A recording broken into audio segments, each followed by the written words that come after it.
It was the 26th of November, 1930, when the front page of Canada's The Medina Daily Journal carried a headline that stopped readers cold. Village of the Dead. The moment this news spread, it sent shockwaves all across Canada. An entire tribe living in the remote north of the country had simply vanished overnight, leaving nothing behind. In today's video, we're taking you deep into the wilderness of northern Canada, to a place known as Anjikuni Lake. Along the frozen shores of this lake, a small community had made its home, a tribe of Eskimos, somewhere between 100 and 150 people, who survived entirely by fishing these icy waters. This was their world. This was how they lived. Now, you have to understand, northern Canada is not like other places. We're not talking about thousands of square kilometers. We're talking about hundreds of thousands of square kilometers of land, with barely a few thousand people scattered across it. The reason? The weather here is brutal and unforgiving. Around Anjikuni Lake, life wasn't just about fishing. Hunting also took place in the surrounding wilderness, and from time to time,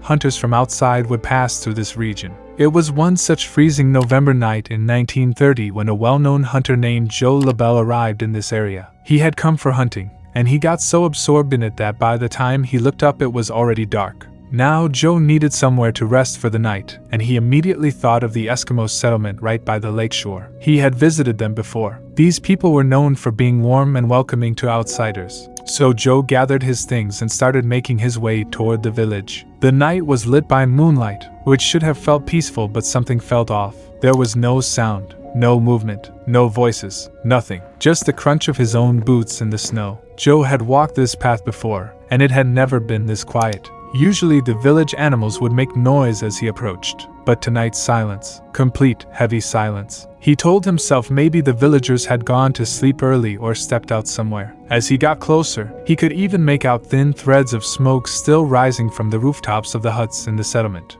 That was a good sign. It meant someone had recently had a fire going. But even as he entered the village, not a single sound reached his ears. And then he saw it, the village was completely empty. Not one person, not one animal. Joe stepped inside one of the tents, empty. He checked another, empty. Every single tent told the same story. Now any ordinary person might have shrugged it off and moved on. But what Joe saw next made it impossible to ignore. Cooking pots were still sitting on the stoves, but the food inside had burned completely. Someone had put a meal on to cook that night and never came back to eat it. Women's sewing kits were left right where they had been, working, threads still through the needle, cloth still in hand. It looked as if everyone had simply stopped mid-moment and disappeared. But where had they gone and why? Joe began searching the entire village carefully. That's when he noticed something deeply disturbing. The tribe's dogs were still there, tied up with ropes around their necks. But they were dead. They had starved to death.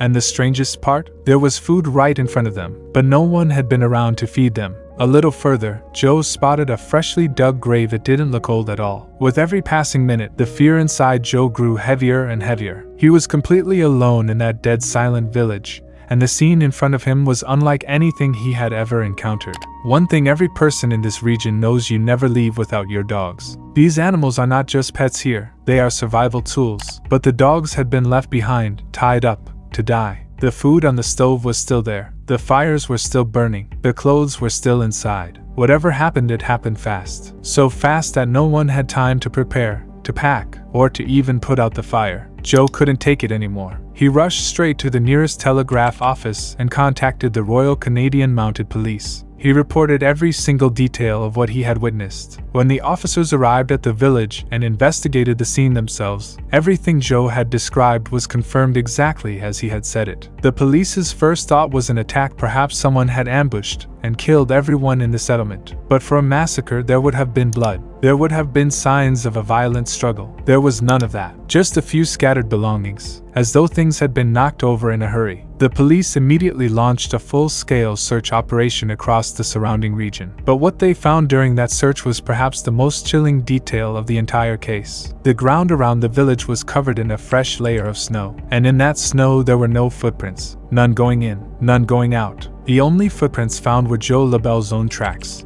So if no one else had come or gone from this settlement, then how did over 100 people vanish without leaving a single mark in the snow? The lake itself was frozen over with a solid sheet of ice. The villagers' boats were pulled up onto the land because no one fishes during this season. Nobody swam away. Nobody escaped across the ice without leaving a trail. Through their investigation, police were also able to determine that the disappearance hadn't happened the same night Joe arrived. It had actually taken place a couple of days earlier. The reason they knew this? Dogs don't starve to death in a single night. It takes days. The smoke still drifting from the huts was misleading. Embers and dying fires can produce smoke long after the wood has stopped burning, so the timeline pushed back further. The police had piles of questions and not a single answer. Months of searching turned up nothing. Eventually, the case was officially stamped as unsolved and quietly shelved away. Years passed, decades passed, and the world moved on and forgot. Then, 50 years later in 1984, two well-known writers Roger Bohr and Nigel Blundell brought the case back into the spotlight.